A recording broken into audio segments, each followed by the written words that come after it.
ये जियो भी अब जीने नहीं देगा। खुश हो रहे थे ना तुम अनंत अंबानी की शादी देख के, खर्चा तुम ही से वसूल कर लिया मोटा भाई ने। पहले आदमी का काम रोटी कपड़ा मकान में चल जाता था, पर मोटा भाई ने आदत लगाई कि नहीं, रोटी कपड़ा मकान के साथ इंटरनेट की आदत डालो, डेटा की आदत डालो। अब डेटा की जब आदत डल गई तो आटे के साथ साथ डेटा भी महंगा हो गया। अब जब मोटा भाई ने किया तो इसके पीछे पीछे एयरटेल ने और वीआई ने भी कर दिया कि गाली तो मोटा भाई खाई रहे हैं, पीछे हम भी माल कूट लें। एक ही झटके में तीनों ने मिलकर 50,000 करोड़ का मुनाफा कर लिया एक डिसीजन से। अधिकतर भारतीयों की पहली सिम जो थी वो बीएसएनएल थी, पत्नी की तरह बढ़िया से साथ निभा रही थी। लेकिन भाई साहब जब आया जियो, जब आया एयरटेल एक गर्लफ्रेंड की तरह, तो उसको छोड़ के तुम पहुंच गए उसके पास, और जब लात पड़ी तो वापस आपको पत्नी याद आ रही है। Hashtag I support BSNL, hashtag port to BSNL trend कर रहा है, लोग बाग रैलियां निकाल रहे हैं, धरने प्रदर्शन कर रहे हैं, सिम पोर्ट कर रहे हैं। लेकिन भाई साहब अब क्या होगा इससे? लेकिन आपने कभी सोचा कि एक जमाने में मार्केट का लीडर, सबसे ज्यादा प्रॉफिट कमाने की मशीन, भारत का प्राइड, ये बीएसएनएल एकदम से लॉस में कैसे आ गया? ये बीएसएनएल फेल हुआ या जानबूझ के इसको फेल किया गया, इसका दम घोटा गया? इस मुश्किल हालात के बाद भी ये अब तक टिका हुआ कैसे है, और अब क्या वास्तव में वापसी कर पाएगा? और बीएसएनएल का वापसी करना आम भारतीय के लिए जरूरी क्यों है, और इस पूरे गेम में टाटा जी की क्या भूमिका है, इस सब पे चर्चा करेगा आपका राहुल। पूरे घटनाक्रम से 4 ऐसी चीजें जो हमको सीखने को मिलेगी, और ये सबक सबको सीख लेना चाहिए। वो सबक क्या है वीडियो के अंत में बताऊंगा, तो टिके रहना। तो अगर डेटा के महंगे होने से परेशान हो, बीएसएनएल की बहुत जोर से याद आ रही है, और आपको लगता है कि सही वक्त पे सही टॉपिक उठाया है और डीप रिसर्च की है, तो भाई साहब वीडियो को लाइक जरूर कर देना। आपके लाइक के इंतजार में जनता जनार्दन की जय बोल के करते हैं वीडियो की शुरुआत।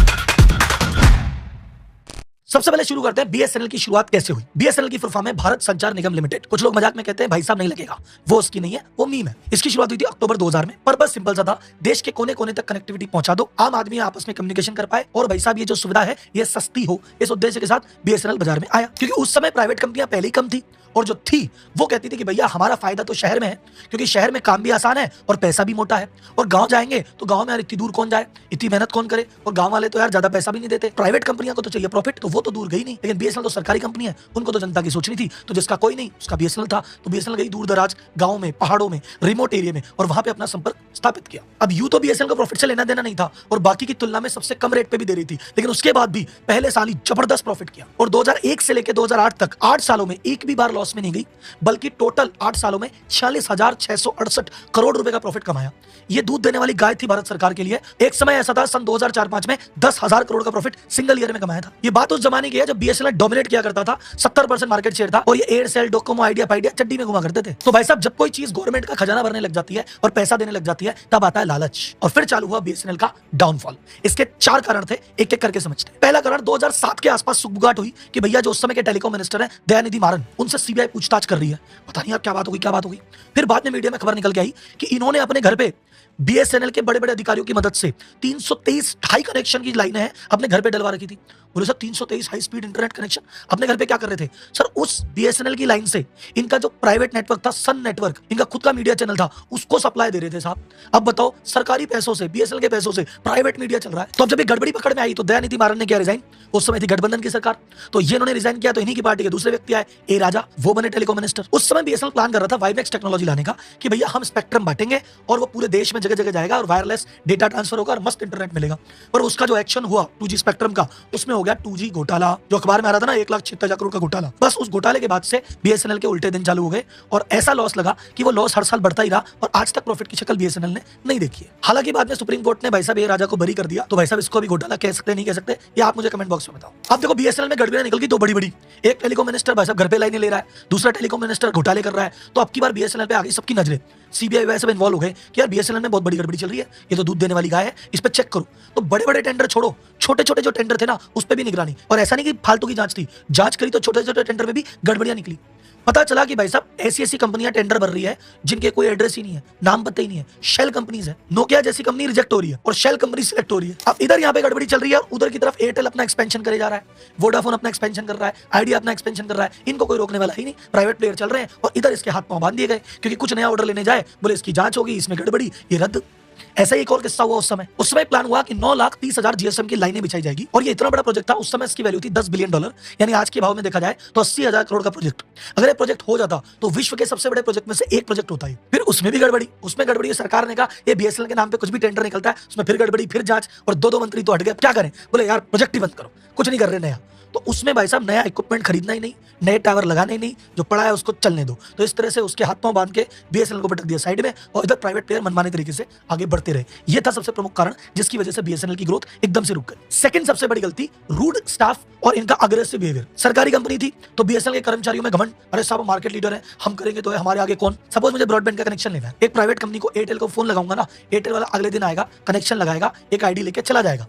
अब मुझे बीएसएनएल का लगाना है, मैं पहले उनके ऊपर जाके एप्लीकेशन दूं, फिर भाई साहब वो आएंगे, देखेंगे, फिर बोलेंगे 7 दिन में लगेगा।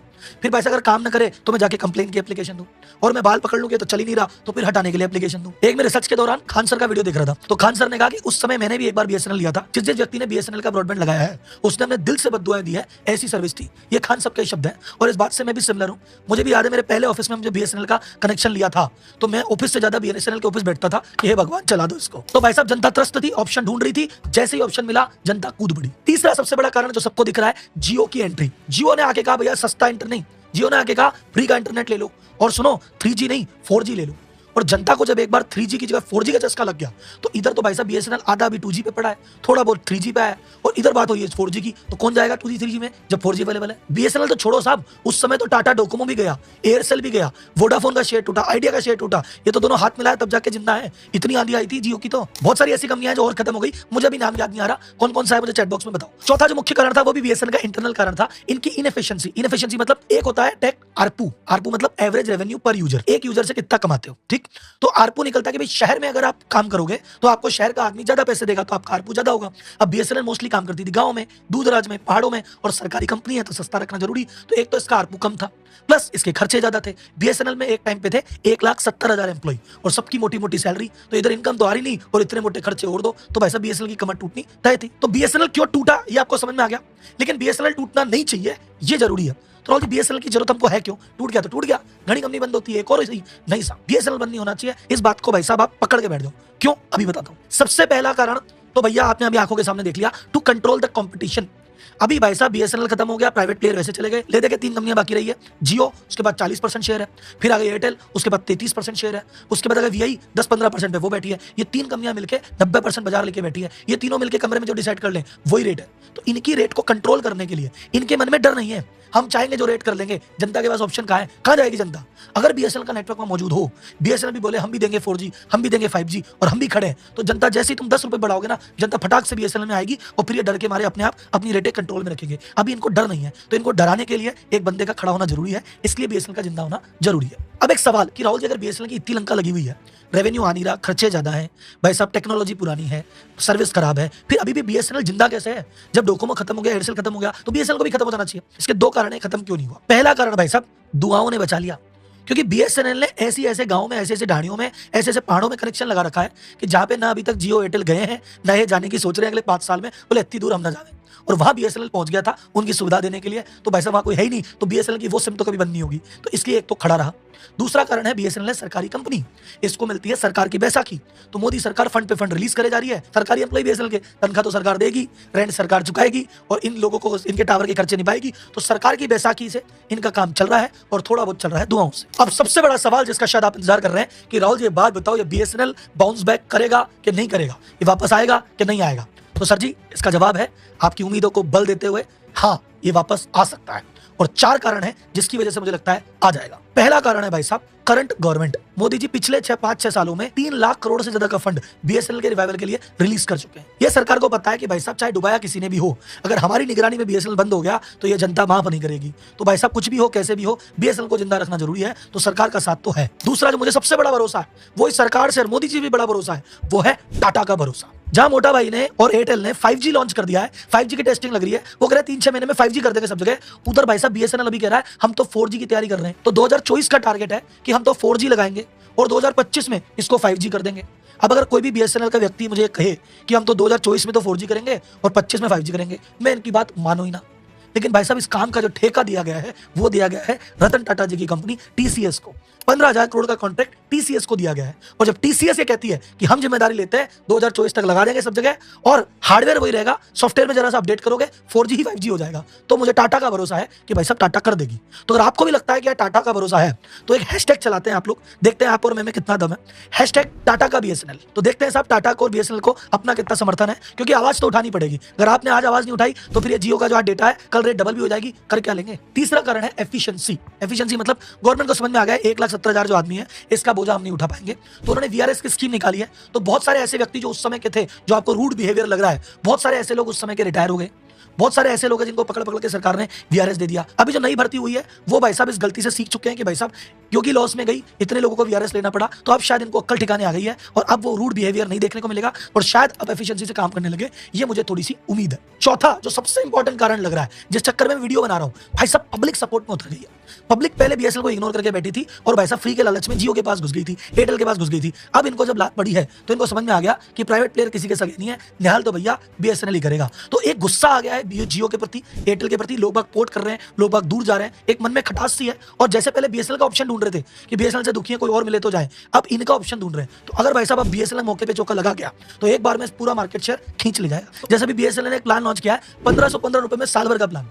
लो बताओ, ऐसा प्लान अवेलेबल ही नहीं है किसी भी कंप्यूटर के पास। अब इसके चक्कर में बहुत सारी पोर्टिंग हो सकती है। तो सर अगर बीएसएनएल रिवाइव कर गया तो फ्यूचर क्या होगा? फ्यूचर में या तो जियो को और एयरटेल को अपनी रेट गिरानी पड़ेगी, और अगर नहीं भी गिराई तो भविष्य में अगले 2-5 साल तक बढ़ाने की तो सोचेंगे ही नहीं। अब इस पूरे प्रकरण में 4 बातें सीखने को मिलती है और ये 4 बातें भैया गार्ड बांध के रख लेना, नहीं तो जिंदगी तुम्हें लेसन सिखा सीख लो, नहीं तो फिर लात मारेगी। तो पहली बात, किसी भी चीज की आदत मत डालो। आज तुम्हारा फायदा क्यों उठाया जा रहा है, शोषण क्यों हो रहा है, तुम्हारी आदत पड़ गई, बिना उसके रह नहीं पाओगे, इसीलिए तो हो रहा है। तो आदत पड़ी तो मरे, इसलिए किसी चीज की आदत नहीं डालनी। दूसरी लर्निंग, जिंदगी में कुछ भी फ्री नहीं मिलता। अगर तुम्हें कुछ फ्री दिया जा रहा है तो तुम्हारा आज नहीं तो कल, ऐसे नहीं तो वैसे, कहीं ना कहीं पे भार तो तुम पे आने ही वाला है। तो पहले फ्री की सिम लेके उछल रहे थे, अब सबक मिल गया। तो कोई भी आदमी कुछ सस्ता दे, फ्री में दे, तो ये सोच के मत देखना कि मजे आ गए, वो मजा तुमसे ही वसूला जाएगा। तीसरा, ये चीज अपन को बीएसएनएल से सीखने को मिलती है कि अपग्रेड करोगे तो जिंदा रहोगे। जब दुनिया 2G से 3 पे गई, 3 से 4G पे, 4G से 5G पे, और बीएसएनएल नहीं जा पाया, तभी तो उसकी हालत खराब है। मान लो कितना करप्शन हो रहा है, कितने एम्प्लॉई हैं, लेकिन अगर ये साथ के साथ 3G 4G 5G जाता तो भाई साहब बीएसएनएल के इतने बुरे दिन तो नहीं आते, क्योंकि ये बदला नहीं, इसलिए मारा गया। और चौथा, last but not the least, ज्यादा घमंड ठीक नहीं है। ज्यादा घमंड रावण का ही नहीं रहा। तो जियो एयरटेल को लग रहा हम ही मार्केट के बादशाह हैं, चाहे जो कर लें। भाई साहब ये घमंड भी टूटेगा, बीएसएनएल को वापस आने दो। तो भाई साहब वीडियो यहाँ पे होता है खत्म, लेकिन हमारा काम खत्म नहीं हुआ है। अभी ट्विटर पे जाना है, हैशटैग टाटा का बीएसएनएल डालना है, अपने विचार डालना है और नंबर 1 इसको ट्रेन कराना है। ठीक है, अगली वीडियो में अगले मुद्दे को लेकर फिर आएंगे। तब तक के लिए राम राम भाई, जनता जनार्दन की जय हो।